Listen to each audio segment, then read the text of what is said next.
morning, Matt. Oh, good morning, Will. Good morning to all of you.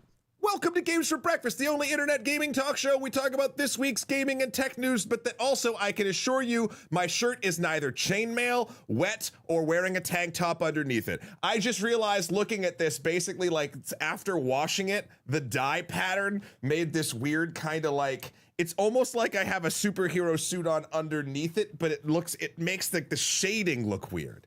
And I just noticed it like 2 minutes ago. So apologies / you're welcome. I just wanted to clear it up. Okay. All right. And I can guarantee you that what I said in the opening of the show is entirely true. Okay. I believe you. I mean, if anyone, Brad Janet, would like to fact check me, by all means, please do. And I will come here hat in hand and apologize if I was misinformed or misinforming the public about this being the only show about gaming and tech news, and also giving a disclaimer about the specific shirt I am wearing. I think the odds are pretty good we're clear on that one. Yeah, I think so. Yeah. Hashtag not legal advice. Will, how are you, buddy? I'm tired, but good. I'm tired, but Are you tired because you, me, and Jay just slayed at Night Rain yesterday? Only very tangentially in part. I'm very tired because I helped my bestie move on Saturday, and so I borrowed my parents' minivan and did. Okay, I love my bestie a lot, and there's a lot of other people I would pitch in for, but I kind of low-key hope this is the last time I do this. Moving is tough. Right, Like, yeah. You do it for the people that you love, and even when you're done, you're like, God, not ever again. Like, yeah, it just doesn't, right. It doesn't ever feel, yeah. Right, well, especially because, so they got movers, and the movers are actually in the process of moving the furniture, like, right now. Sure. But the bulk of the stuff, right, the non-furniture stuff, the books, the kitchen, the everything else, me and her husband hauled 5 or 6 minivans packed to the gills full of stuff between the old place and the new place. And I am tired. Yeah, no, it's a lot. I'm like covered in like weird bruises from like when I held a box in an awkward way to try and like maneuver through the doors in places you're unfamiliar with, and then you like almost drop something, so you have to catch it, and you're like, oh, that's gonna hurt tomorrow, and then lo and behold, it hurts tomorrow. So yeah, I'm like, here's something. I have my giant bottle of Tylenol. It's fine. Of course, perfect. I think throughout this show, to honor Will's sacrifice and help that he did for his good friend, I think that we should, as they come up and as we think of them, give moving advice tips throughout the show. I'll start. And this is a legit one. This isn't even a joke.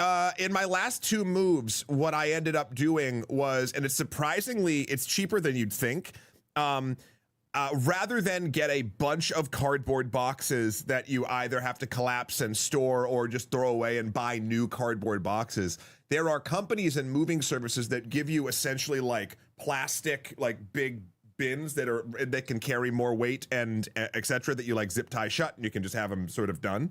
And then they'll drop those off at your house and pick them up. So it's sort of like, less cardboard waste and reuse. Yep. Also, the only caveat I will say about that is because you can put so much weight in them, you have to be careful and not put so much weight in them. Because if you're moving a bunch of books versus a bunch of pillows and you haven't labeled them correctly, then it could turn sideways. And my related tip is dolly. Get a dolly. Get a dolly. Like, even if you are young and spry and full of machismo and think you can just save yourself, like, it also reduces the number of trips, so your legs will thank you and your back will thank you, because you can stack so many boxes on a dolly and then take one trip versus like walking all of those boxes and taking like 3 or 4 to get a dolly. Pro tip to piggyback on that pro tip, which piggybacked off of my pro tip, listen to dolly as you are using the dolly to move your plastic. Obviously, no, how could one not, yeah. Right? Yeah. Okay. I like Lunar's tip. Here we go. Let's see if it'll play. Yep. When a friend asks me out of town. That's real true and based, to be honest. Okay. Anyway. So we're back. We missed last week because Matt was at Gen Con. We'll talk about that. We missed you. We'll talk about that in a hot second. But at the top of the show, we are obligated and is excited to remind you all that a Kickstarter is in progress. That's right. For our History Happens Every Day 2026 calendar. 11 days left? I think you mean 11 days. No, but it's actually 10 days. It's 10 days? Oh, man. It's 10 days I'm left. living in the past. And we are at $56,688, and that's not the impressive part, Matt. The money is great. The thing that continues to impress me is 1,163 backers want calendars with our cool art on it to hang in their domiciles and remind them of the passage of time next year. So that's pretty cool.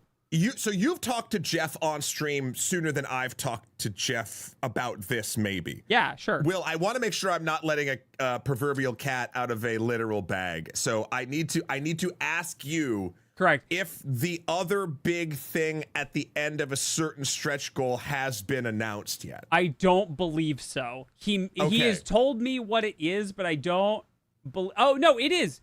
It is it on the page? It's on the page because what's it say on the page? It says bonus goal $70,000. We're adding puzzles to the campaign, and you get to vote on the art. So what that means, and everyone who's been here for all the streams knows, Will has been running these awesome puzzles with all of you where you get to put together the art, etc. We got so inspired by that last year and this year that should we make that, it will be enough of a seed to actually build up a thing for basically pre-orders in this campaign. It won't like come with your thing. Right. We'll do a separate thing. But everyone who did, even down to the $2 tier on, will get to vote on which of the 24, 26 different images we've had across the two calendars will get to be made into a physical puzzle that you then can buy and will eventually be in our store. Real quick, Annie got a great question. You're making a calendar. How can you not know the day count? Because you don't have the calendar yet. Don't have the calendar yet. Right. And the other calendar is from is for this year. You know what we should have done? Actually, to Annie's point, we should have. I'm pointing like they can see my calendar hanging on the wall. Mine's behind my monitor, so I can't see it. We should have had the forethought to put down the launch date and the close date of how much of a flex would that have been? It would have been a nightmare because it would have been so hard to hit. And we would have been wrong. We had to move the launch date this year. I know. So. Yeah, we were actually all ready to launch at a different time, and then we were like, nope, it's this week, and we're like, okay, that seems good. So yeah, no. All right. So that's our update. You can go, and there are Kickstarter links everywhere, and the mods have posted them in places. And if you haven't gotten your Kickstart for the calendar in, please consider doing that. We did crush the $55,000 extra creator bonus stretch goal, so the whole crew is very appreciative of that. Thank you. I'm super excited for the $70,000 goal. I will be looking through the art and championing one of these pieces. I really Jamie loves doing puzzles, and I just think this art is so good and such a good, like, to do it actually physically on a table would be very exciting. Yep. All right, so that's that. That is all of our preamble. Let us now get into the news, beginning with, we go live now to our special Gen Con correspondent, Matt. Oh yeah, I was at Gen Con. It was pretty dope. Yeah. What happened at Gen Con? I was out there not even in an EC capacity. Some of you who watch Thursday's stream might know this, but I basically went out there to help out James, who is designing the Cyberpunk Legends card game. We actually have a stream on the credit side of things where you can watch me, Will, James, and Mike Pondsmith, creator of Cyberpunk, talk about the onus and the creation of the card game and a bunch of other fun Cyberpunk packs. Yeah, I saw Mike at Gen Con. He was doing great. It was really fun. And basically from 4 to 9 p.m. in a convention that has 70,000 plus people, I, along with the Night Crew Games team, who were phenomenal, shout out to all of them, James's company that's making the game with them, we play tested from 4 to 9 nearly every night there, and apparently they sold out in 19 minutes, and that's why, like, James asked me to go out there, and he got extra decks and extra play tests and stuff, and we were never waiting. Like, it felt so hyped, and even, I can't remember if I said this to you, Will, or chat, but, like, you know how when you're at a con, and it's overwhelming and you are tired, but you've scheduled a thing that you're excited about, but like your energy level is just down. Mm-hmm. There were a few folks that came by And like, I felt like that's where they were in their day. It was like 7 o'clock. They should be eating dinner, but this was the only time they scheduled to come play this unreleased game.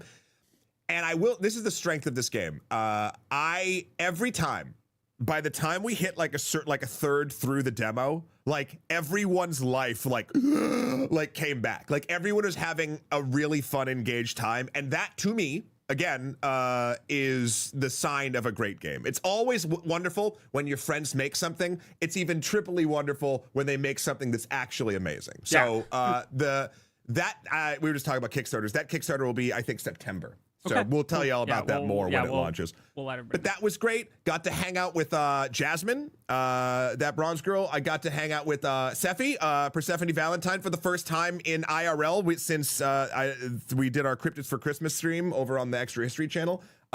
She was nice enough to allow me to use her Titus deck and play some actual Magic in person, which I never get to do. Met a bunch of really fun, cool people. It was a really, really, really good con. And it was nice. After doing the animated episode launched last week, which we are very excited to be getting back to those. We have a second one coming out in roughly a month, about the board game industry and the problems that the board game industry is having. It was also really, really lovely to basically like see a celebration of that space. Like the times are difficult, there's no question, but like people were out in droves celebrating this hobby that they love, and that was a really good like alternate side of the pendulum swing for me after working on that episode. Also, the board game community seemed to really like the episode. Jamie from not my partner Jamie, but Jamie from Stonemeyer Games actually commented on the episode itself. They make Wingspan and a couple other great games, about like some things that he thought we got wrong and some phrasing and things like that, but then really thanked us for the overall vibe of it and like talking about what's going on. And like when you have industry heads like that also talking about it, I don't know, it was a really great weekend, like culmination that I didn't plan for it to be that way, but it was, and it was great. And it's so nice to be, I hadn't been back there in 7 years, and I suggest anyone who is able that likes board games to check it out at least at some point. Excellent. All right, we've got a bunch of video gaming industry news to roll through. Some of it isn't actually video game news, but it does pertain to the gaming industry. So we will tie it kicking and screaming to the back of this trailer. That's right. We'll do that because we're moving experts. All right. So first up, that's our next tip: is tie whatever we're talking about to the back of a trailer. Right. That's totally it. All right. So, okay. So you remember when Tencent released the information for the game Light of Motorom, and everyone was like, Broside and Lord of the Broshin, that is Horizon Zero Dawn with the numbers filed off. And by the numbers weren't even filed off, I mean they waved a file in the air above the serial numbers on Horizon Zero Dawn and then said, good enough. So, yeah, it's an Alloyn't. I like it. It's great. Perfect. Wonderful. So... wow, we got some singers today. Horizon Zero and Horizon Ally. That's correct. Well, Sony finally looked at it and went, "You can't do that."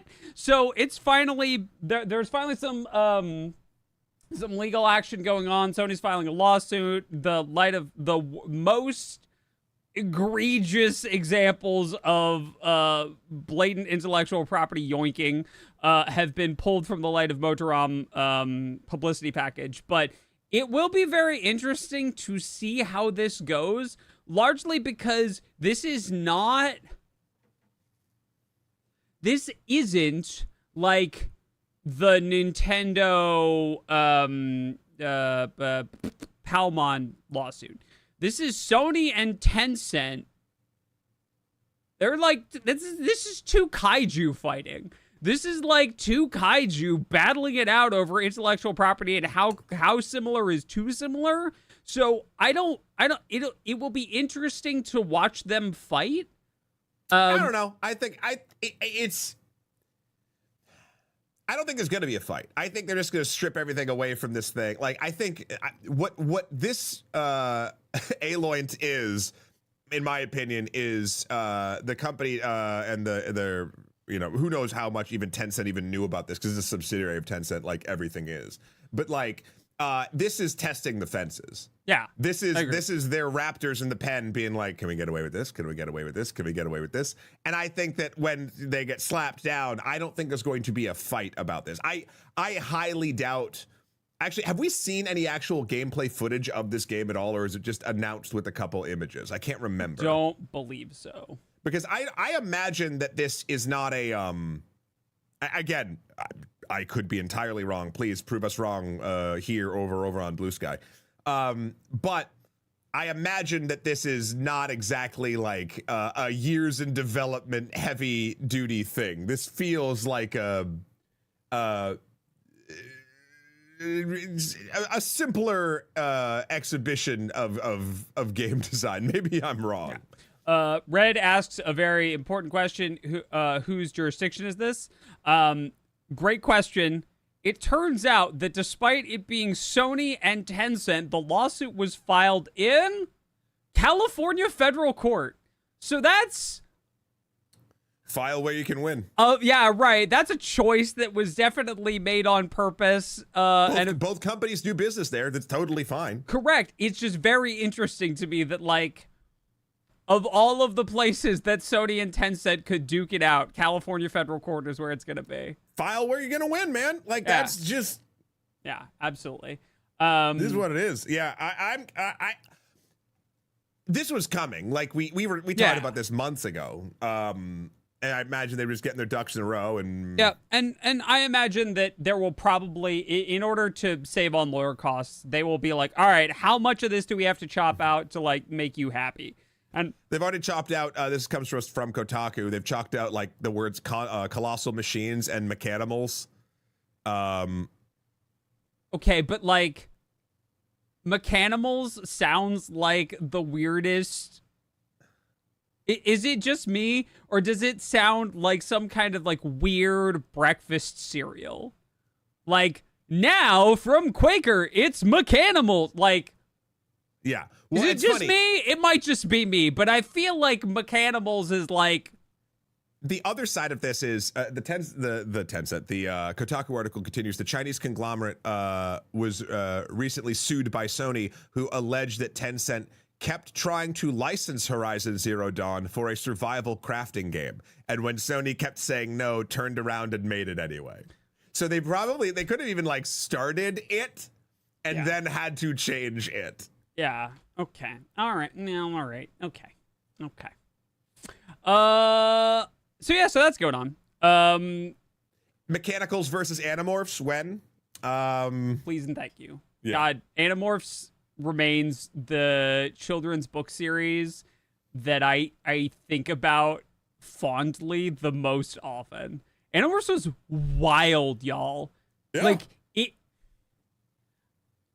it remains. Who here's read an Animorphs book? Right, yeah, right. Chat, how many of you have read an Animorphs book? Show of hands, hype, or other emotes. Right? And if not, change that. You probably should, actually. I imagine they hold up. They do, actually. They're young adult. Yeah, because like the Oh, chat. Oh, sweet childs. Yeah, some of like the core themes of Animorphs are very good. The author remains goated. And yeah, they're just really good. They're just really good. So instead of spending time on Light of Motorom, go read Animorphs. Go get yourself some Animorphs. I just looked up. I'm just curious on Goodreads what the best Animorphs book is considered. Right? It's the last one, right? It looks like that's possible. The 40. I want to say it's 46 books. Yeah, something like that. If I'm right, by the way, that's like deep brain. And Delight Chronicles. Yeah. Man, they changed the book covers. I wish some of them were nightmare fuel. Specifically the Prophecy, I think it was. Yeah. Yeah. Yeah. There is some confusion. Someone asked, wasn't it? Man, we're so far off topic. Was Sorry, I'm sorry. Metamorphs Ghostwritten? No. K.A. Applegate is a team. It's a husband and wife team. She helps. Right. What? Jamie, could you co-sign? I'm just confirming that those are the best Animorph books. Yeah, Okay, there we go. great. Okay, great. Yeah, right. Wonderful. Co-sign. Co-sign. Co-signed. Great. Awesome. When the Goblin Queen comes in to tell us that we're right. Okay, cool. Yeah. How much money to buy all of them? 48 cents. No, I have no idea. You can probably find them in a used bookstore. Yeah. Okay, cool, great, awesome. I'm dragging us back on track. Bring us back. We're gonna talk about back. Switch 2 Bring stuff. us back. So, there is we got 2 small pieces of Switch 2 news that kind of conglomerate. All right, great, awesome. Matt is very proud of this. I just pulled it directly from the Nintendo site. Right. I don't know. Okay, awesome. So, if you are a Switch 2 owner or other Switch 2 interested party, there is now a survey that Nintendo is putting out regarding customer sentiment on the game key cards. So, if you missed this thing in brief, the game key cards don't actually contain the data for the game. They're just the license key in physical form. So you still have to download the entire game. And it isn't actually a physical copy of the game. It's just a physical copy of the license key. So this was done for a whole bunch of reasons, none of which are particularly pertinent. But some things are good. Mostly it's bad. Like, in my opinion, again, like, I really do like the idea that this is a way where you can still resell your game, however, but that is only doable if the Nintendo servers that host the game that license to that key are still live, and therefore, inevitably, it will go away. Correct. One of the problems is that, especially as we're seeing the impact of things like the 3DS and Wii U shut down, the Wii Shop shut down, it's not really great to have no access to some of these games. Now, Lunar, great question. Great question. No one seems to be answering. A reminder to everyone who's not in the parts of the U.S. that are affected by this, huge swaths of the United States have absolutely god-awful internet. Yeah. In fact, it didn't make the cut for a story, but probably could have if we wanted to spend a bunch of time feeling really old. Matt, do you know what shut down this week? No, what? AOL's dial-up internet. Just shut down this week.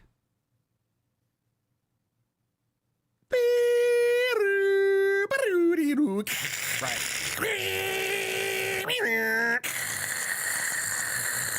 I bet you that is more accurate, like the actual timing and noises, than I think it was. Yeah. Because I heard that growing up so many times. Yep. I imagine that sound is entrenched in my brain. Yeah. So you're completely correct that it is a huge issue, and that you're right. So it is important to note that until this changes, when you are buying Switch 2 games, you do need to keep an eye out for whether you're buying the game on a card or a game key card, and they need to be properly labeled. Now, my understanding is that this is like poop emoji and poo-poo pee-pee-poo notwithstanding, they are properly labeled at the bottom with game key cards. What it is. Right, Yeah, with what kind of product you're purchasing. And at a bare minimum, at the absolute bare minimum, that needs to happen. So, but there is also a survey that's going around, and people are generally using it to express their displeasure with this piece of technology, which, good. Nintendo asked for feedback. This is the right place to do all of the feedback, right? Because wait, Will, this just in, there's an update from 8/5/25 at 8:11 a.m. Following an apparent outpouring of feedback from fans who hate the Switch 2's game key cards, Nintendo has pulled the survey. That's also from Kotaku. Cowards. You asked. May you I asked, and you didn't like the answer. Cowards. May I suggest buying Cyberpunk 2077 Ultimate Edition on the Switch 2? It comes on the card. if Cyberpunk can fit both it and the Phantom Liberty expansion on a card and sell it for an okay amount of money, perhaps everyone else can too. Also, I did hear that the Mortal Kombat Legacy Collection will also be on the card, which makes me happy. Yep. Also in, oh boy, I just closed our notes like a smart person. Also in our notes regarding Nintendo business practices, they have announced the price increases for their product lines that are going to be going into effect August 3rd. So they went into effect while we were away. On some, but not all products. The big ones are the Switch went to $340 from $300, and these are all American dollars. The OLED went to $400 from $350. The Lite went to $230 from $200. The Alarmo went to $110 from $100 because people are still buying Alarmos apparently. And the Joy-Con 2 controllers went to $100 from $95. Yeah. And these are all, according to Nintendo, quote, based on market conditions. So this is them saying it's tariffs. Now, do you believe it's tariffs or not? That's an entirely different question. Yeah. Nintendo's stated reason for the price increase is market conditions, aka tariffs. So yeah. Well, it's funny. They're upping the prices of their old things, which apparently are still selling fine. Yeah. And I imagine that the Switch 2 will go up soon, but not quite yet. This is probably the opening volley to kind of like level it out as they're trying to still get those out the door.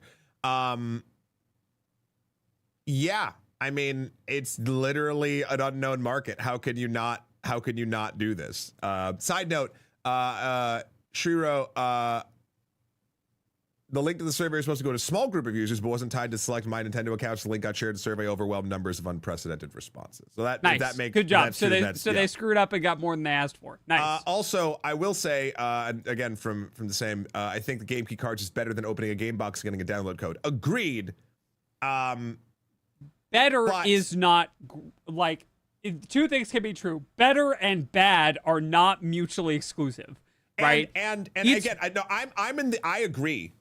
With that, except I do see a world where buying a physical card,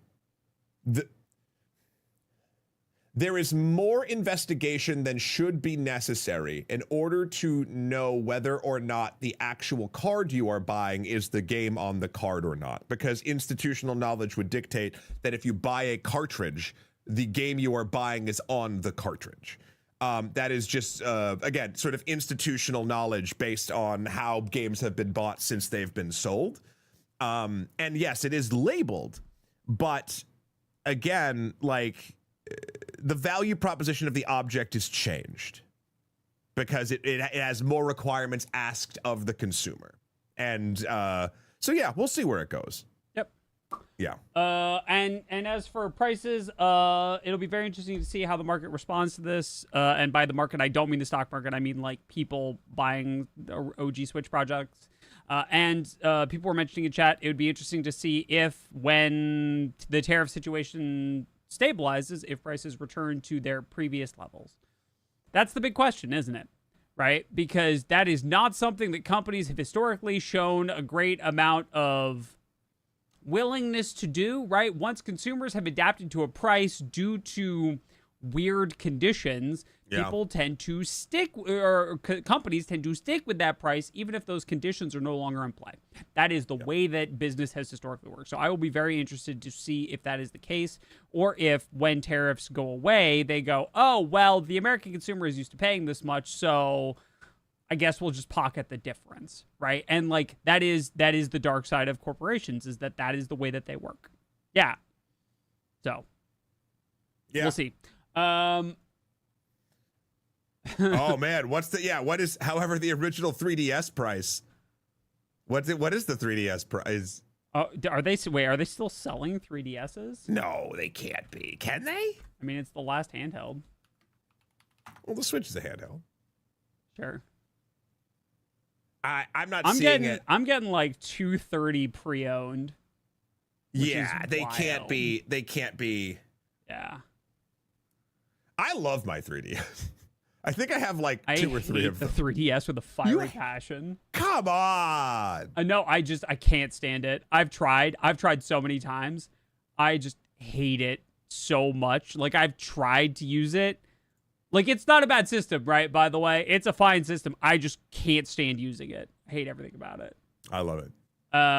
The XL is really where it's at, to be perfectly honest. I have an XL and I still hate it. Just like, I've tried repeatedly to get into it, and everything about the ergonomics of that thing, even with like grips and other stuff, has just made me like, nah. Anyway, speaking of things we could be upset at Nintendo about. We promise this is the last Nintendo story. Right. We're sick of doing Nintendo stories too, but if they will stop screwing up in public, we'll stop needing to do Nintendo stories. Okay, so there's a charity speedrunner event in Japan called RTA. That's been going on for like 9 years, 10 years, a little longer. And they've had some legal restructuring of the RTA organization and the way that they raise money for charities, which is cool and good and excellent because they're getting bigger, and like that's a good thing. But that was the impetus that Nintendo needed to tell them that they couldn't use Nintendo games in the charity speedrun anymore, because now RTA is legally classified as a corporation under Japanese law. Now, this is, again, I need to stress this because it's a weird thing.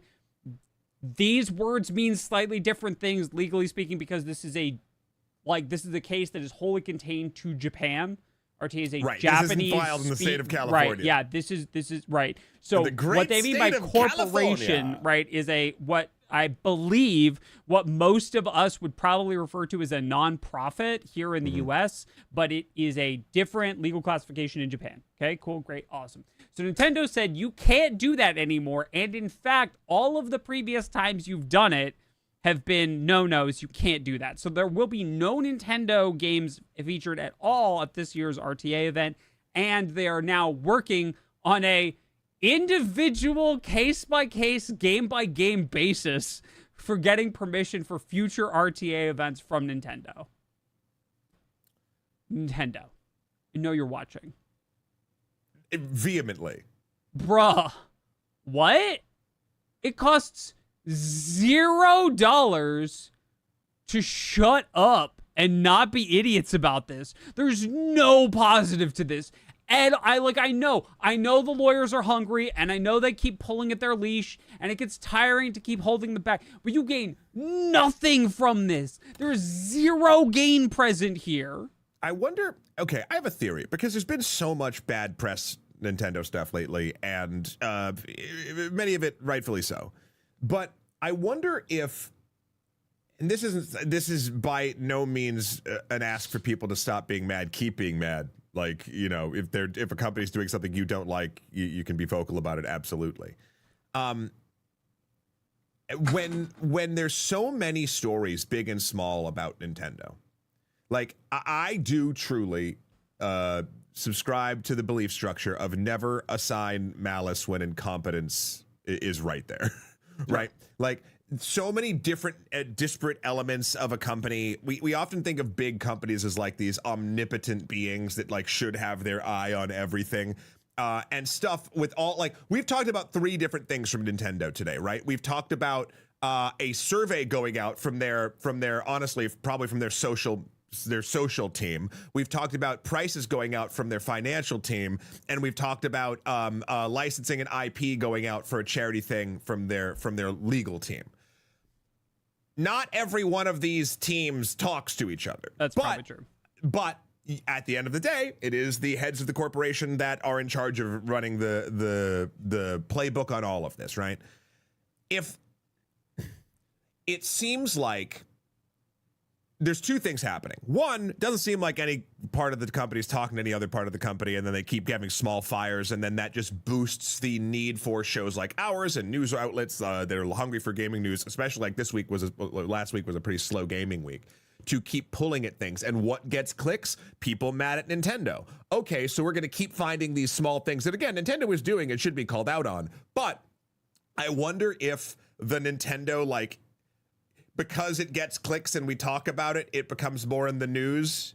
Like if there's a feedback loop, and then like, does that cause Nintendo to double down because they're not good at taking constructive criticism? Again, this is no one's fault. I mean, it's Nintendo's fault, but like people will click on and be interested in what people will click on and want to be interested in. But like, is there a way that this does exacerbate the problem? I mean, I feel like there is some amount of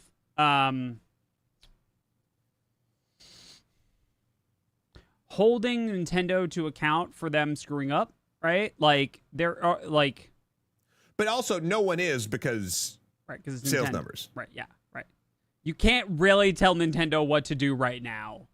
Have you seen the Switch 2 sales numbers? Yeah. Right. Have you seen the Bonanza numbers? Bonanza is wildly successful. Is it? It's the first 3D Donkey Kong game since 64, and it is incredibly good and incredibly popular and very well rated and probably selling more Switch 2s, right? So, like, that is the unfortunate truth, is that right now they are not really going to hear criticism very, very well. Yeah. That being said, we should still give it to them, even if they're not. Yeah, hear I it. mean, we'll see. I'm more curious. Like this thing, them shutting down the charity thing, feels very Nintendo. It's been Nintendo forever. The price upping is actually, in my opinion, not Nintendo's fault. It is the global economy and the tariffs' fault. And then finally the game keycard thing is entirely Nintendo's fault. It is a company decision that plays in with how they have dealt with you owning their products for the past 15 years. Yep. I think that's incredibly true. Yeah. So we'll keep, hopefully we don't have to keep talking about it, but my if I was a betting man, and I would say we're probably going to keep talking about it. Yep. What's next? All right. So Sony. See that pony down there? That's me. I am a Sony pony. That's right. Has admitted that their foray, their interest, deep company tie into making a specific kind of game. Yeah, their live service sort of ongoing, continuing great Sony experiment is not going so well. No, they said, quote, not going entirely smoothly. Right. Right. So the games that CFO Lin Tao mentioned in a shareholder Q&A as the pillars of live service for Sony are the following. Helldivers 2 was the top of the list. Okay, that's fair. Cool. MLB's The Show. Okay. Gran Turismo 7. And Destiny 2, which we'll get to slightly more in a second. So the first one is a live service game. Sure. 1,000%. MLB is a game that I know there's microtransactions in, but you buy a new one every year, so it's not really a live service game. Like, well, there's some amount of like...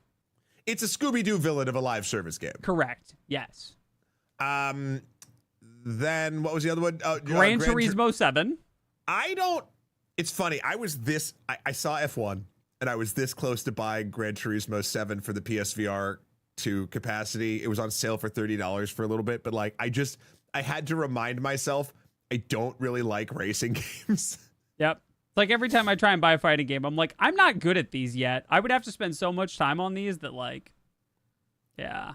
But I actually, who plays Gran Turismo 7 here in chat? Is there a live service component? Like, I think there's like, you can buy in-game currency to get parts or something. I don't know the exact thing. So, okay. So I guess maybe they're operating with a slightly different definition of live service games than we're used to, right? But like,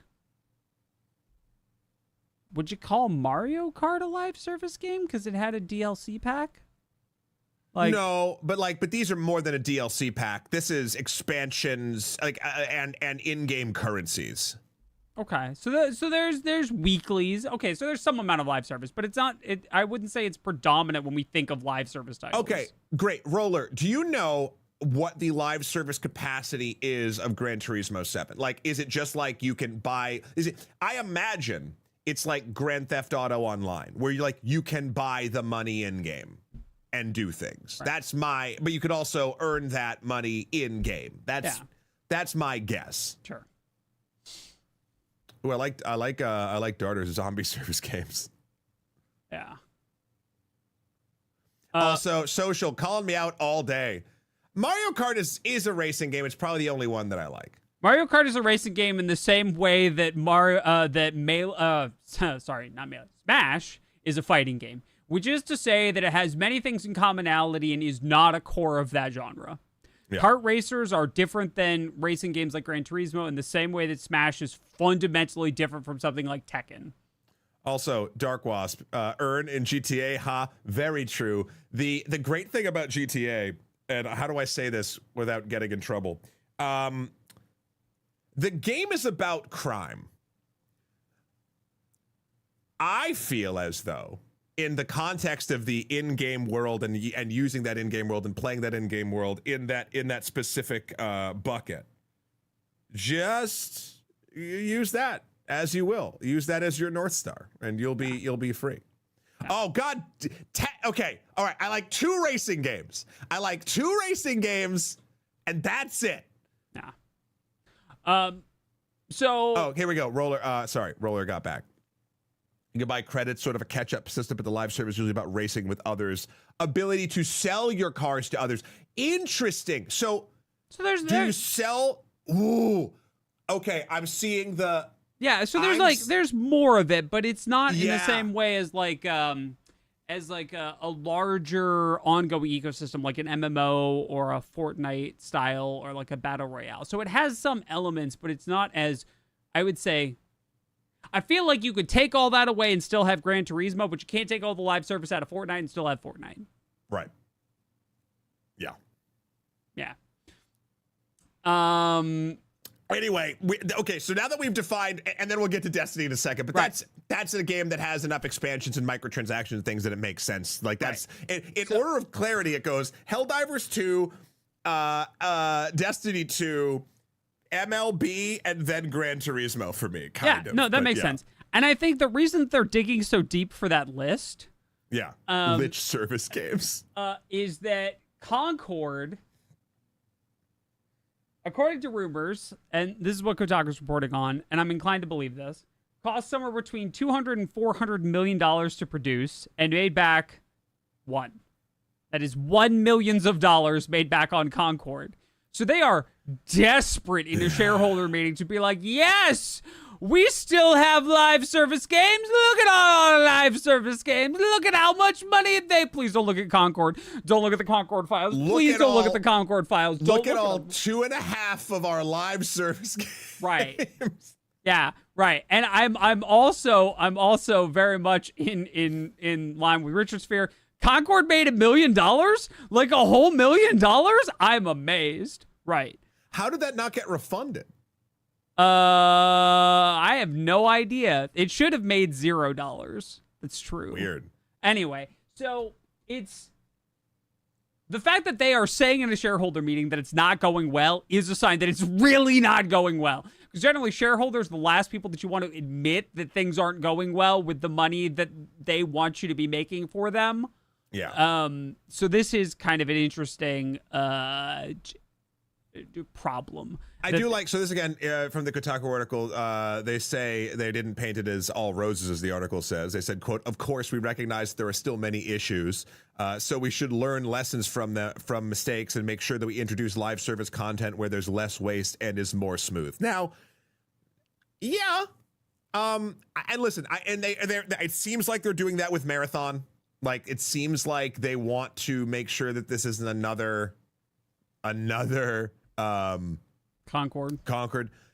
Look, I think the issue is, and we're going to get to this in our main story when we start talking about Battlefield. I do believe that in every space, and live service games, lifestyle games, which is a broad topic, there's more lifestyle games than ever. And therefore, there's not an infinite number of people with an infinite number of disposable income, and that number of the income is going down. Yeah. So the cash cow that is a live service game might have really been a boon in like 2015, 2016, and sort of like the knock-on effect on COVID obviously knocked it for a loop in a weird way because everyone was at home. But like now in the year of some Lord 2025, it's not going to do the same thing that you expect it to.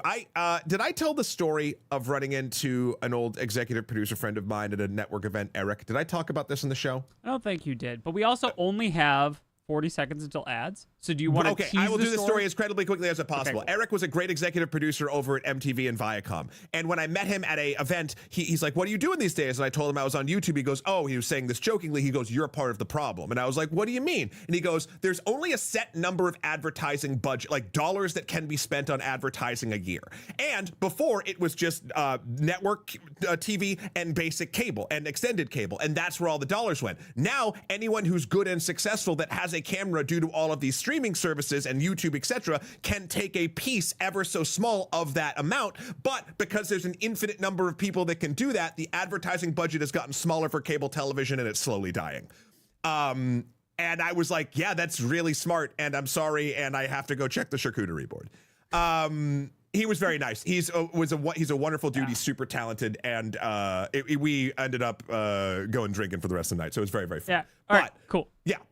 So we're gonna do some fake ads while Twitch gets real ads, and then when we come back, we're gonna talk about Destiny and why it's both the weirdest thing they put on that list and Sony's current problem child, and what's probably gonna happen to Bungie as a result.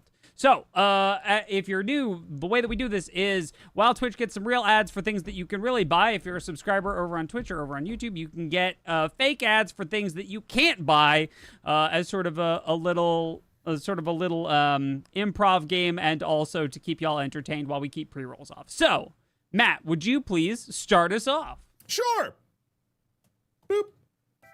Hey, everyone. Matt from Extra Credits here.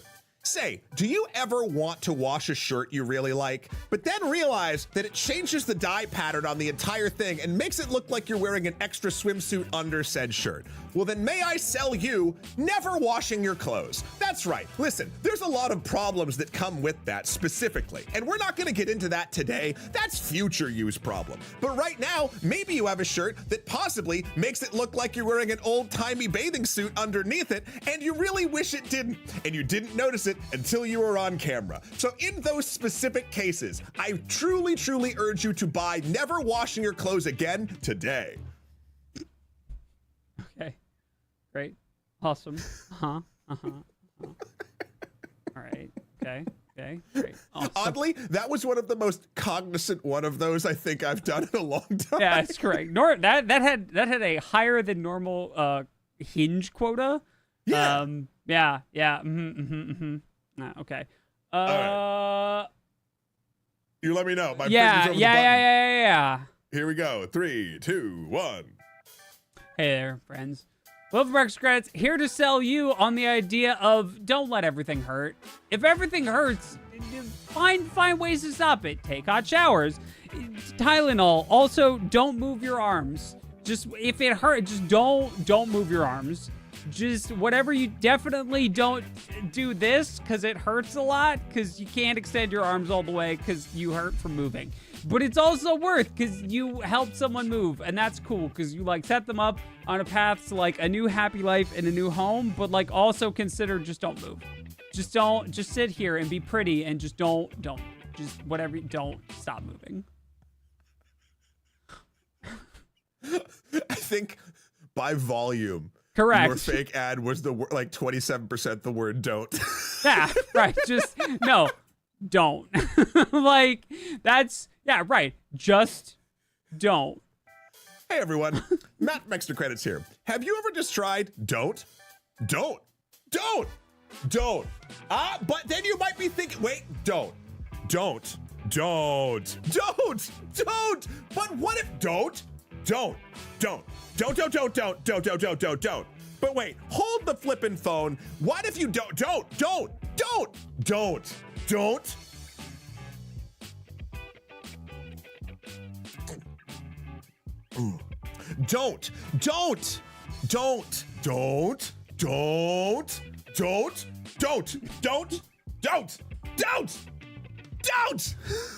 That's turning into a new kind of Pokemon. But last brings up a great question. Consider, nah. Oh, that's a good one. Yeah.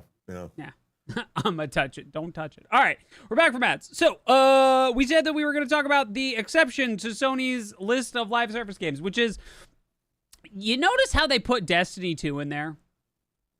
But there's a problem, chat. There's a problem. Sony didn't make Destiny 2. They just own Destiny 2. Yeah, but that's not a problem for what they're saying in their shareholding. Correct. I'm just also, like, we should also reinforce that, like, they only own Destiny 2. Destiny 2 came out in 2017, and Bungie got bought 3 years ago. Right. The problem is not who owns Destiny 2. It's in their plan of successful things they want to do live service with. The problem is, since they acquired them, it hasn't been going great. Oh, you didn't give me an extra slide not for that. yet, Yeah. Will. Okay. Look at the tease I thought you coming. did. I thought there was a slide for this. I'm sorry. So, no, it's still the pony. It's still me. It's still the pony. So, they have said that the days of Bungie sort of sitting on an elevated platform and getting special status because they're Bungie have sort of drawn to a close. Again,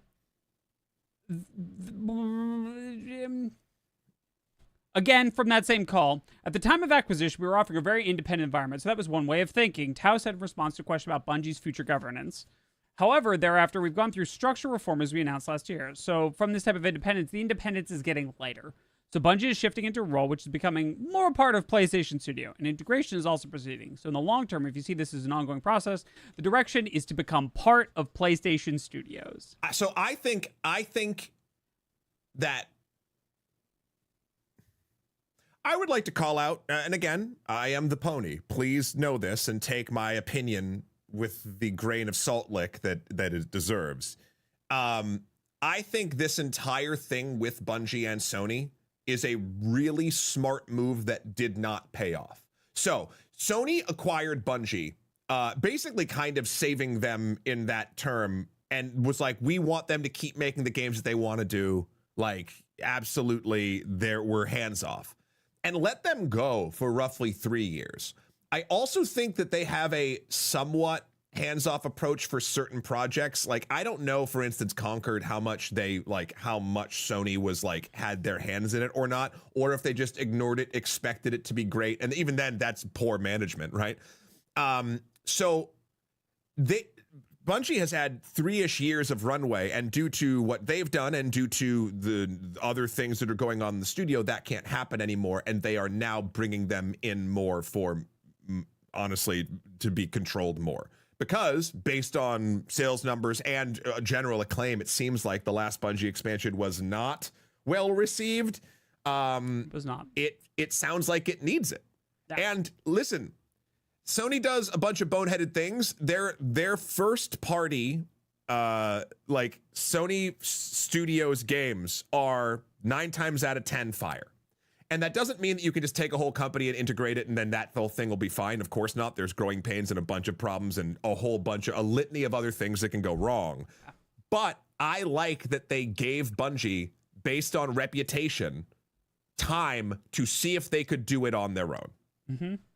It doesn't seem like they were able to, and now they're going to. I think it is a smart move to move them closer into the fold, even though that does bring more problems with it. Now, I'm going to put on my tinfoil hat. I'm going to put on my anti-Sony pony hat.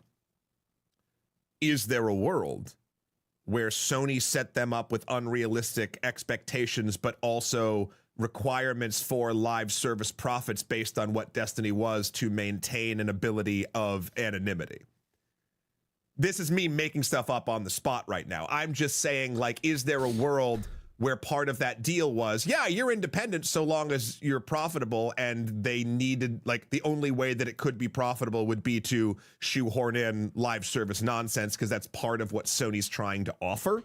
I think the big problem with that is that by no account has any, like, by no standard has anything that Bungie has released in the past 3 years been moderately successful, right? The big problem has been that I would be more inclined to say that if the fans thought that the Destiny 2 was heading in the right direction, and then Sony was like, no, it's not good enough. No one thinks Destiny 2 is heading in the right direction, and it's kind of just, lots of people are worried that it's just getting worse, right? It is. I listen, it must be Monday because I say I love Destiny and wish I could play it. Right. But it's not fun. I'm playing a ghost at this point. Not the ghost in Destiny. But. Yeah, I want the thing that Destiny has on offer, which is like an MMO with MMO-style achievement grinds and the like, with like Destiny-style weapon play. But the amount of work I would have to do to like actually understand what Destiny's offering me is like too much. It's not. No, I'm good, thanks. They should, and I normally don't like doing this. They should, at this point, give a long roadmap or say some nonsense about how long it'll run. They should just do Destiny 3. They should start over from a brand new point.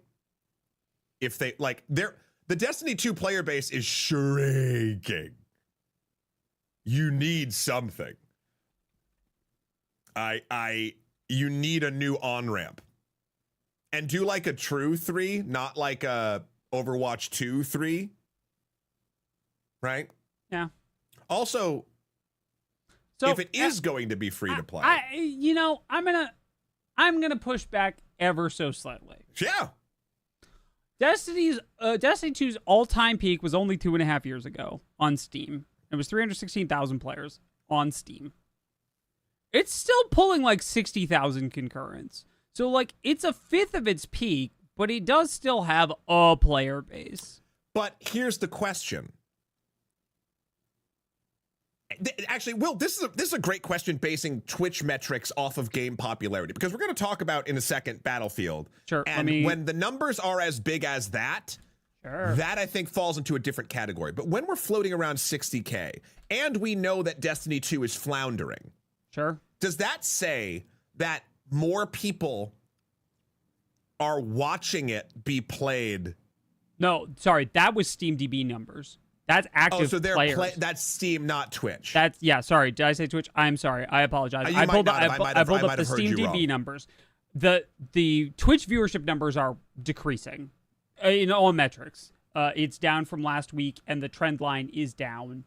The viewer ratio is in a bad place.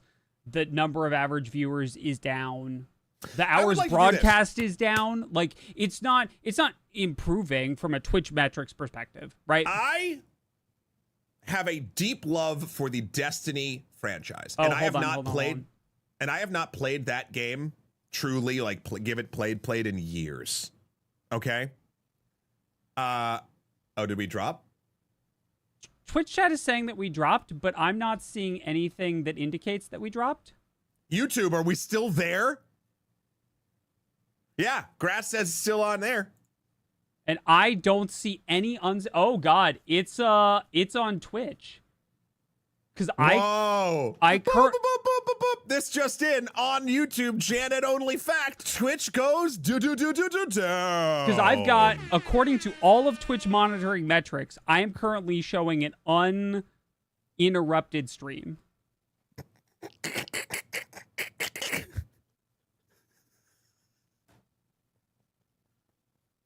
Hold on, Well, mark this time code, Will. I think this is a good chapter marker. Right? Apparently. Well, we'll see if it comes back. F's in chat for Brad. No. All right, well, Matt, you keep talking. And well, I did want to say this. Bungie, if you're watching, and we know you are, I love Destiny with a passion. And I cannot think of another game or franchise that I love and will speak positively of that I have not played in so long. That is still an active game. So what I would like to do is on our tiny, tiny platform, if anyone from Bungie or anyone has a contact with anyone at Bungie wants to come on, I'll invite them onto your other show, Will, onto Design Club or have a chat with us here on Breakfast. I would love to find out what people are actually doing and feeling over on the Destiny team, especially with this news. Yeah. Is it seen as a good thing? Is it seen as a bad thing? What's the plan? I want Destiny to do well. I want to champion Destiny. And sadly, the releases of the games over the past couple years have made it increasingly difficult to do so. So if there's any way that we can help, so long as there is good faith effort being made along those lines, I would love to hear about it and be a part of it. I love that game. I just wish it was still fun and easy to start. Are we still dead over there? Yes, despite not showing literally any problems in any of my metrics. I literally have the backend Twitch inspector up and I have 0 unstable events and show a stable connection. So you're broadcasting, but Twitch is not bringing it to where it needs to go. Twitch is acknowledging that I'm broadcasting even, and then just not doing anything with it. So, all right, well, we should keep the show going. Yeah, we're going to keep it going. We'll keep streaming to Twitch, breaking. and we'll figure it out. It'll be fine. My shirt was too much. Yeah, apparently. Okay, cool. Brad's invading Janet as we speak. We go live to the YouTube chat, which is now just a bunch of Brads and Janets. They're talking now. I don't know how long we'll last. Correct. All right, cool. Let's keep going. So what should be a story about the ROG Ally is turning into a stupid story that I hate. So the ROG Ally release date is leaked, or has leaked, or a likely one has leaked, which is October 16th. Is the rumored date for the ROG Ally. Now, the ROG Ally is supposed to be a really big deal, right? It's going to be a handheld Xbox platform to compete with the Steam Deck, right? It is Microsoft competing directly with the Steam Deck through this ROG piece of hardware, right? This is a cool new market break. But because the internet cannot be chill about Silksong for a second, the story is actually that because the ROG Ally came out on the 16th and they were using Silksong footage to preview the capabilities of the ROG Ally, Silksong must be coming out by October 16th, if not on October 16th when the Ally drops. So there's like two things. One, the Ally is probably coming out in October. That's kind of cool. Out in time for the holidays. Sort of a good fall release schedule. I like that idea. I'm excited to see what the Ally does to the space. And the second one is that people have failed their be cool about Silksong check and now are sure, 100% sure, absolutely concrete, 1,000,000% evidence that Silksong will be out by October 16th, right? And that's where we're at. I wanted to put on this graphic as many things that Will likes as I could think of in 2 minutes. That's good. So that's why there's potatoes and also magic cards there as well. Yeah, it's funny. I do like Annie's comment here. Are running out of tinfoil string and push pins. Correct. Now, and again, what I really want to focus on is the idea that the Allies actually got a firm release date this year. Especially they want this out for the holiday. Right. And I think that that's good, right? Because this handheld, this 3-way race for this handheld space switch to that was a nice rhyme. Steam Deck and the Ally, I think is good, right? We've had sort of a lull in the handheld space. We've sort of ceded a lot of that to mobile. You can look at a lot of the Pokemon stuff coming out on mobile and Switch, but also on mobile. And I think this is good. I'm just annoyed that lots of people were reporting it as like Silksong release date leaked. Also, the Ally's coming out. Right. Well, look, Microsoft isn't exactly in my good graces right now. So if they're getting their lunch eaten a little bit by this, I mean, it's only going to help them, to be perfectly honest. But if everyone's more excited about Silksong than they are about the ROG, then ROG and roll. I think that, yeah, it's. I'm curious. If there is, and it seems like we've moved in this direction, we've been talking about the mythical Xbox handheld for a long time. There could be a world where this is sort of the way that they go. They license out Xbox as a thing that can go, like Game Pass can play on this thing, etc. Also, if they team up with Steam and somehow get Xbox and Game Pass on Steam decks, that could be a huge thing. There's no way that they don't move deeply into this space. We've talked about it a bunch of times. Yeah.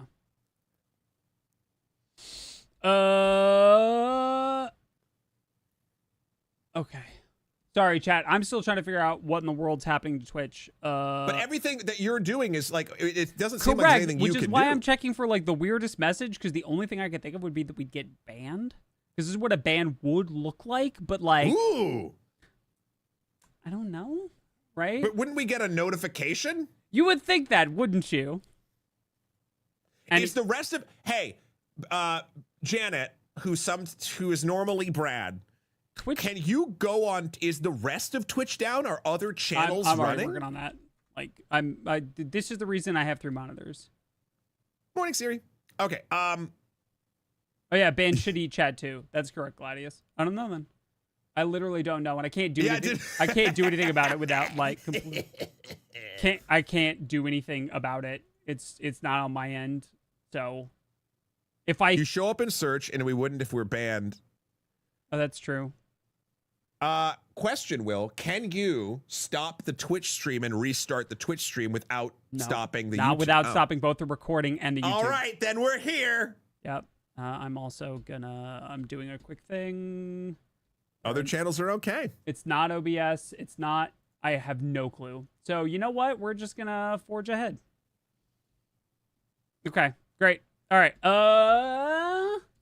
Next up. All right. So this is like Twitch and gaming related. So Brennan Lee Mulligan has announced that he's giving up his prestigious career of making tiny shoes for American Girl dolls to run campaign 4 of Critical Role. This news dropped during Gen Con, and I feel like it broke a lot of people's minds. Yeah, so this is great for Brennan and great for Critical Role, but I'm confused. So, okay, first and foremost, I am excited. I've loved Brennan's stuff on everything he's done. I really, really think that it's wonderful that Matt gets to play. I want, as a forever DM that never gets to play, also named Matt, I am very excited for him. But I don't know how one person running this and the stuff over at Dimension 20 and working on other things and having a family and friends, how they survive. Like how this is so much time. Right? Like, and also the campaign 4, for those of you people who are not critters, the campaigns 1, 2, and 3 have been all set in the same world of Exandria, and like characters sometimes intermingle and all this other stuff for the past 10 years. Campaign 4 will be a new place. And probably Daggerheart ? But we'll see how it goes. WotC may have long term definitely buckshot their own feet when they did that whole like the whole snafu with the OGL that like pushed a lot of people just enough to start investigating other things that they could be doing. And Critical Role was definitely one of the things that was bringing a lot of people into D&D. Mm-hmm. And now they're going to be bringing a lot of people into Daggerheart, and oopsie poopsie. Especially because a reminder that didn't they get both Crawford and Perkins? Yes. Right. So again, Critical Role also got Jeremy Crawford and Chris Perkins, who are two of the biggest names in D&D design, and just yoinked them. Right? So like D&D not having a good day over this. Yeah, we'll see how this goes. I have a I am excited. I will watch it. I still need to finish campaign 3. I was taking apart actually Dwarven Forge this weekend, and I had it on, and I was like, man, I miss this. Okay, I have a concern about this, and it has nothing to do with the talent of people involved, and more concern about the very nature of human beings. Sure. Okay. What is happening now is Brennan is becoming what essentially happened, in my opinion, to Pedro Pascal this year. Brennan is going to be everywhere on everything. And it's not that he doesn't deserve to be there. He absolutely does. And it's not that he's not incredibly talented and funny and likable. He's all of those things. What happens to a celebrity in a space when they are everywhere is inevitably people turn on them. Pedro Pascal has a weird backlash for absolutely nothing because he was in 3 movies in a row.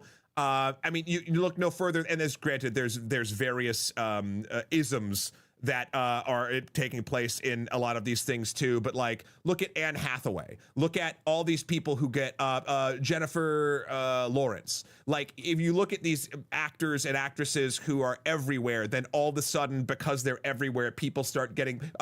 Granted, there's other issues, but like the Chris Pratt effect of it all, right? Like, there's an element of celebrity that when you are everywhere. When you are everything everywhere all at once, not the movie, just those terms, the public does tend to weirdly generate a backlash.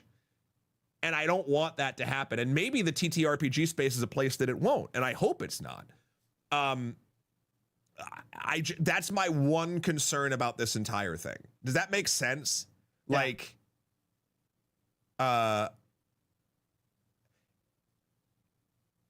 it's funny. Yeah, isn't D&D a niche enough thing that it wouldn't be an issue? I think so, but I do, just because the pool of people that are knowledgeable about it, like, don't think of it as the size of the pool. Think at the percentage of the pool. Right. If one person is in 80 to 90% of the mainstream things, it's still gonna have this, it could have the same effect. It's again, I love this space. I love actual plays. I think Brennan is easily one of, if not the best DM in the space. Mm-hmm. That is my one concern about this level of consolidation. I agree. I did want to respond to one thing, which is Spartan mentioned that D&D is too big for players to switch. That's not the danger. No. That's not what's going on. No one's going to switch. But one of the leading ways, one of the leading entry points for D&D, because all media has churn. All media has people leaving, and you need to keep a number of people coming in as people are leaving to keep the player base for whatever that game is sustainable. This is particularly visible in MMOs, live service games, tabletop games, war games, card games, whatever. You need enough people to play. You need a critical mass. And so the problem isn't that people are switching. The problem is that as people churn out, new people won't be churned in at the same rate. They will be directed towards Daggerheart because Critical Role, a big forward-facing part of WotC's overall brand strategy for a while now, is directing people in a different direction because WotC killed the Golden Goose. That's the problem.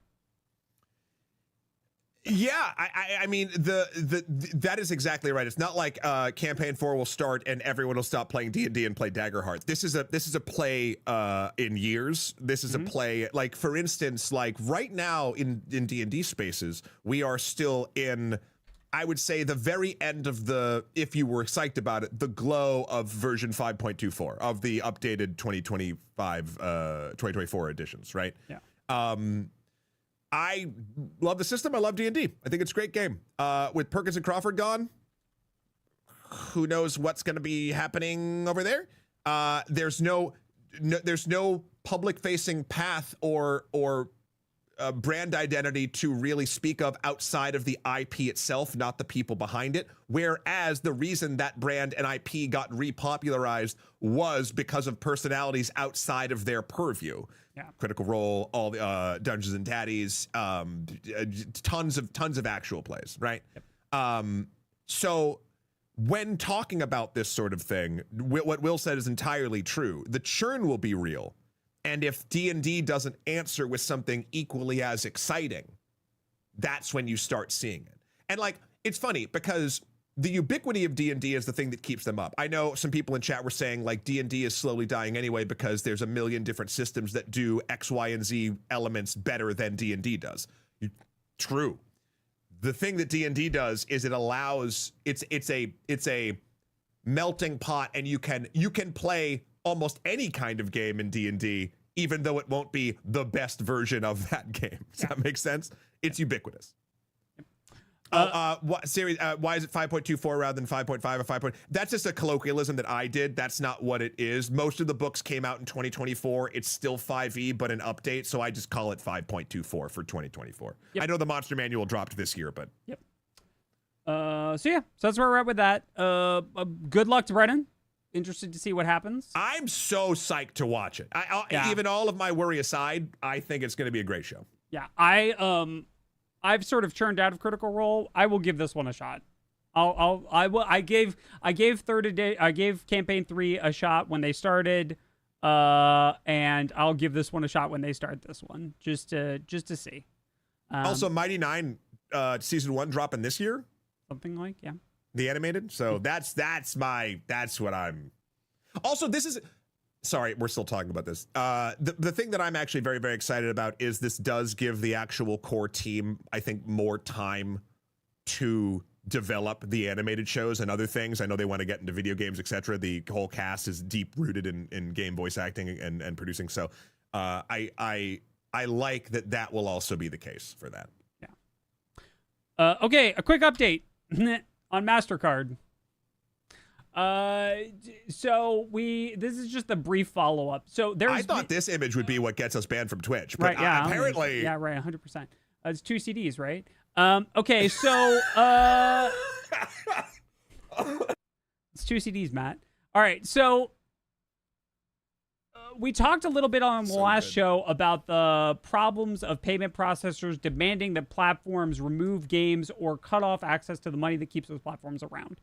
So that's been a whole thing. There's been a bunch of community actions since then. People have been doing the thing of calling and wasting so much time on payment processor helplines. And so now what's happened is sort of this interesting thing. I know Itch has restored all the not safe for work free-to-play or free games. Anything that doesn't require payment processing, they've restored. Because there's no payment processing involved. You can't get upset with us. We're just giving this away for free. So that whole thing's happened. But Mastercard is now saying it wasn't me. They're executing the Shaggy defense. The Shaggy defense. So like Zoink Scoob, but right. Anyway, so they've issued like a public statement, and they've said that it's not us. We didn't do it. However, that's contradicted directly by what Valve has said. Valve has said that while Mastercard didn't directly tell them that this was what was up, intermediaries between them and Mastercard did. And all of this boils down to Mastercard Rule 5.12.7. And that's one of my favorite ones. Right, yeah, obviously. And this is Mastercard Rule 5.12.7, which says a merchant must not submit its acquirer and a customer must not submit to the interchange system any transaction that is illegal, or in the sole discretion of the corporation may damage the goodwill of the corporation or reflect negatively on the marks. The sale or product of a service, including an image, which is patently offensive and lacks serious artistic value, such as by way of example and not limitation, images of non-consensual sexual behavior, sexual exploitation of a minor, non-consensual mutilation of a person or body part in bestiality, or any other material that a corporation deems unacceptable to sell in connection with a mark. So basically what Seam has been saying is that, yes, Mastercard, the grand centralized company, did not contact them. However, the people that are hired to talk for Mastercard contacted them. Correct. So basically, it's still Mastercard's fault. Keep calling them. Keep calling them. Just be very nice to all the customer service representatives while you waste as much time as possible. Ask so many questions. So polite. Be so polite. Not the person, and be so stupid. It is not the person on the other line's fault. Right. Please be nice to customer service representatives. Please, please, please. Right. That having been said, try to make their time as much fun as you possibly can while wasting enough corporate time. Correct. To carry. Also, ask to talk to their supervisor. That always works. Just ask to talk to every supervisor. Say that you're not satisfied and you're just trying to get answers, and don't accept when they tell you that you need to email them. Just keep asking questions. Yeah. It's great. Okay, cool.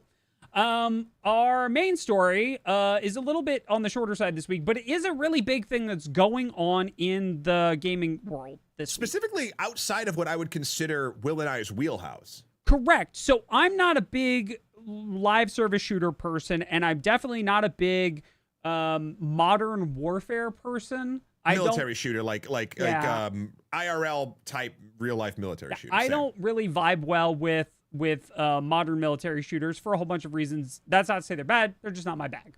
Yeah. But the Battlefield 6 open beta has been so big and so loud and so prominent that it has cracked through into our spaces. We were playing Night Rain with Jay last night. We were talking about the beta and how much fun he's having with it. It showed up in a lot of places, and it's been mind-bogglingly huge. So real quick, before we get into the story, I just want to be sure, because I was having trouble finding this, because again, it isn't my world. Mm-hmm. It was an open beta. You just had to sign up for it, or you had to watch a Twitch stream to get a beta key. Like, how did it work? So originally you can get early access by watching a Twitch stream, and then there was an open beta all weekend, and there is an open beta all next weekend, I believe. Okay, so this was a free experience no matter what. Yes. You could also gain additional cosmetics by watching Twitch streams. It was like the third or fourth director on Twitch all weekend. Thank you. Thank you, everybody. So a bunch of things about this are kind of interesting, and it'll be very interesting to see. So one of the big things that I want to draw attention to is that the Battlefield 6 open beta has a bunch of the same incongruities that the Switch launch does in a really weird way, which is it's doing a lot of things that people claim they care an awful lot about, but they're participating in it anyway. Right? It's a bunch of things that people have been very vocally opposed to, but we're seeing the behavior pattern does not square up with that. So for instance, the beta requires secure boot, which not everyone has enabled, and the only way you can enable it is by messing with BIOS settings. How many average consumers are willing to torque BIOS settings to play a random beta? You have to be pretty in deep for the average non-computer literate consumer to even know how to open their BIOS, right? Remember, there are a bunch of tech nerds in chat, and a bunch of you are going to be like, oh, that's super easy. Yeah, reminder, not the average crowd, right? There are plenty of people who, like, I know streamers for games like that who don't know how to change their alerts, or how to set up new scenes in OBS, or how to troubleshoot a 2-rig system, or whatever, because that's not something they need to do, because most of the time the things that are involved in these games are fire and forget. So that's a big deal. Also, it's an anti-cheat thing that requires secure boot, so like it's a very low-level anti-cheat. Again, a thing that people claim they care an awful lot about, and yet the Battlefield 6 open beta is crushing numbers. It is the It passed 500,000 people. I'm going to pull up the SteamDB right now to make sure the Battlefield 6 open beta. I should have had this open, but, had a bunch of tech problems. What's the reason? The all-time peak was 521,079 players in a beta. Why? And hold on. I just want to put this out. Real quick. There are 8,300 people in the app right now, and you can't play. They're just idling. Left it on just in case. Yeah. Question. Yes. Why is there a secure boot? What is it supposed to do? It's part of their anti-cheat. I don't know But the then exact isn't the next part of the story that people are already cheating in it? That's correct, Matt. It's not working, but people are still doing it. Right? Like you have to do it to get in, and cheaters are finding out ways to make it not matter. Which, to be very fair, is good in an open beta because it means that EA will get a shot at fixing that. Right? They'll be able to see the ways that people are cheating in the open beta and be like, okay, cool, great. When we go to release, we need to patch these things. Right? Yeah. So okay, that's true. If you're on 10 still, then yes. But when do we have to switch over? October. Ugh. It's not as bad as everyone says. As long as you get Windows 11 Pro, which is not that much more expensive, it's not that bad. You can rip out all the stupid. I have ripped out all the stupid. I could teach you to rip out all the stupid too. Not you, Matt. I'm not doing tech support for all of you. I'll do tech support for Matt. He's cool. It's the shirt. It's really the shirt. It's the shirt. So, it also weirdly does include bots to help fill lobbies. Only in the training grounds playlist, but the first 15 ranks. Right, yeah, the first 15 ranks. It is including bots to help you get under, like, your feet under you and everything else. That is probably one of the most interesting parts, is that people, from a design perspective, including bots in low ranks is a really good idea.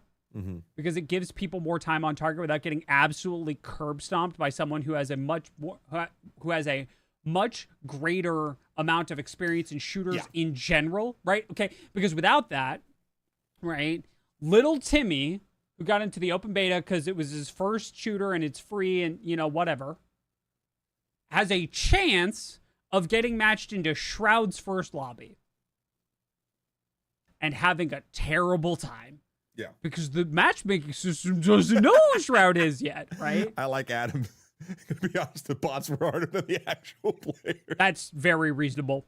True and real, right? So Amazing. There's all of these things, and I think the most important thing is it's wildly successful. And in a way, that means that the next one will be more successful and the release will be hyper successful, probably, simply because, as we were talking about with churn, when we were talking about Critical Role, ubiquity is a quality, right? And if everyone is playing Battlefield 6 and you want a shooter that's kind of like Battlefield 6, then the number of people playing means that you're more likely to jump on it because it's going to have some amount of longevity and it's going to have some amount of sticking power and it's going to have some chance of having what you want. Yeah. So, yeah.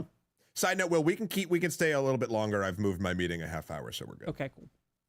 Though I don't know that we need to. I don't know. I was just double checking. Yeah, I didn't want to rush. I think that it's really interesting. I will say that I am normally not a fan. I am interested in it from a systems perspective and looking at it. I don't know that it's ever going to be my main game, right? I've pretty much stopped playing Rivals in favor of playing more Magic, or playing more 14 or whatever. But I want to love Rivals. I see people loving Rivals. I don't have anything against Rivals. It's just not something I want to play. Which makes me sad. Yeah. I don't know. I think Night Rain, to be perfectly honest, and again, is my own little corner of the internet, has taken my cooperative play. That's what I do it in, right? But listen, I feel like out of all of the military shooters, if I were to play one, Battlefield would probably be the one that I would play. I don't see myself trying this one out. Again, that they don't need me. But it is really interesting to see something this big. Now, I'm curious what the one of the comments from before, I think it was from Tomato, was saying how they do the opens with their friends, but then they don't buy the game. Sure. Obviously this is incredibly impressive to get this amount of people playing this game. It also is a giant property that's letting you play for free for a weekend. Sure. That seems to make sense. There is some amount of spectacle, yeah. Yeah, I'm curious. I'm sure the sales numbers will be fine. I'm curious what they are. When does it drop? Do we know? 2 weekends from now. Okay. I think. Yeah, I don't know. I am happy that it is as popular as it is, and I hope that the game continues to. Oh, it drops in October. Thank you, Jimmy. Yeah, sorry, I hope that October. Sorry, I'm thinking of the next one. Yeah, the 10th of October. So you could probably play it on the ROG Ally. Yeah. Yeah, I'm sure that won't affect competitive play at all. Yeah, sorry. I was thinking of the next beta, which is next weekend. You look Did at anyone who in I guess only in Janet, who in YouTube chat played this beta? Some of you already answered, but I'm curious. Yeah, just curious. And who will be playing in the next one? Yeah. That's like if you've done it now or the hype got you and you're going to start in the next one. Travis E says beta's good. Yeah. Last, not me, but also me. Yeah. Played and had a great. blast. Good. Yeah. I might give it a shot, but I also think I have plans this weekend. I don't remember. I don't remember. Who Good. can remember, Well, Chad? I like ringing endorsements. Good. Excellent. Okay, cool. And then our last story for today is a return. I'd make these graphics and then I forget I make them. Yeah, that's fair. I'm like a goldfish. That's fair. So, the original devs of Guitar Hero left and founded a new studio, RedOctane. And that You can watch the Death of Rock Band video on this very channel if you'd like the deep history of what has happened with rhythm games in the past and the companies breaking up and coming together and buying out and selling for $1 and all this other stuff. Correct. And so RedOctane was also listed as the co-developer of the original Guitar Hero. Yeah. And sorry, I keep conflating Guitar Hero and Rock Band. That's wrong. And they have announced that they've got a new game coming out. And Not a Guitar Hero game, but a new rhythm game. A new rhythm game from the people who helped start the rhythm game phenomena. I'm interested. I don't know that it's for me, but I am definitely interested in seeing its emergence again and see what people do, right? Because like we have come a very long way since the OG plastic guitars on the 360 and the Wii. Yeah. Right? And it was peak. Grass, like I loved Guitar Hero and Rock Band. Yeah. I got all of them up to I think 3.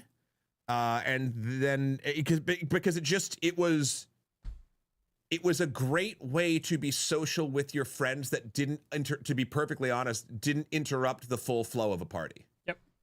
Like when you have a game even like Mario Kart or Smash or something like at a party, it can either splinter the event or cause too much focus. But because the act of playing these games was also playing music, you're trained, I think, socially to go about your business if you're not involved with said music being played, but you can have fun with it. Like it was just a perfect mix. Yep, I agree.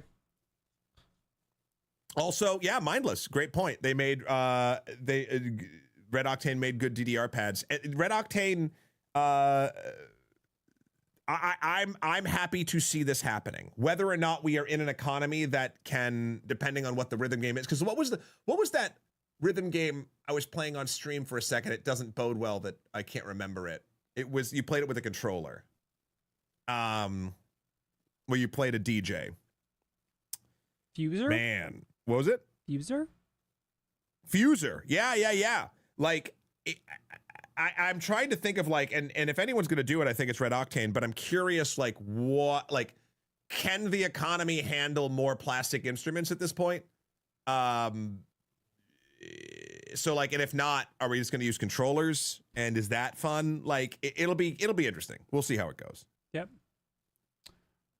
I think that's it for our stories for today. I think we've covered all we meant to cover.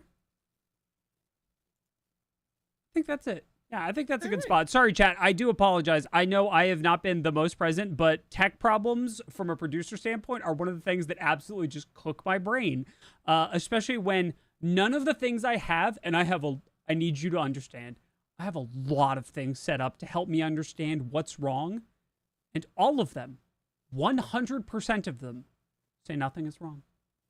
Is Twitch still down for us? It's still down. We're still broadcasting to them, but it's a black screen. So I'm hoping that the VOD will survive.